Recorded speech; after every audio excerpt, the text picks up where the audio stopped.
তোজো বাবুর মা সকাল সকাল গা হাত পা তোজোর একটু মুছিয়ে দিচ্ছে, তার কারণ হচ্ছে আমরা বারাসাত যাচ্ছি, ঠিক আছে?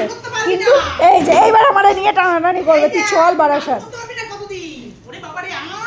এক সপ্তাহ নানু হবে না মা, গা মুছে নাও। আর লক্ষ্মী শোনা, মা এবার বুঝেছে, এবার যাবো।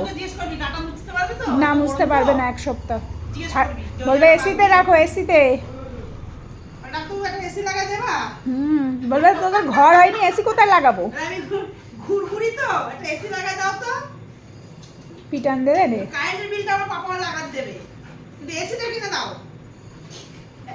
দেখেন অবস্থা। ও এখন আমি চলে গেলাম, আমি চলে গেলাম, থাকো, ও খেলুক ওর মার সাথে। এখন বুঝতে পেরেছে বারাসাত যাবে, ওই ও একাই 100, একাই 100।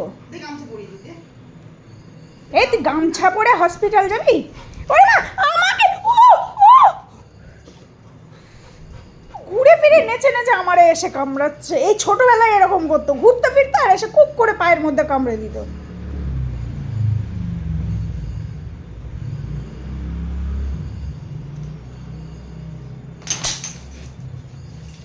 নিয়ে আয় বেল্ট বাঁধ, নিয়ে আয়।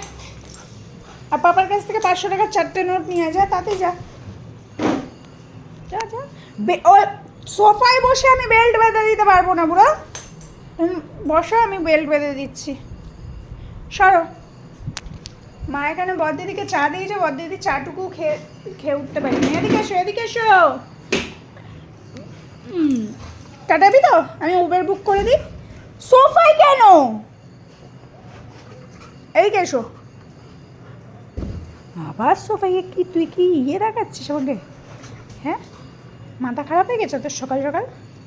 এই অ্যান্টেনা, তোজোর বেল্ট আর কেনা হচ্ছে না আমার, এমন অবস্থা। বাবাই রে, কবে যে একটা বেল্ট কিনতে পারবো মনেই থাকে না। মাঝে মধ্যে ভাবি অনলাইন অর্ডার করে দেবো, তো যদি না হয় সাইজে সেই ইয়েতে আর কেনাই হয় না, বেরোনোও হয় না সেরকম ওইদিকে। আমা চলো টাটা যাবো, তুমি বসো আমি পরিয়ে দিই।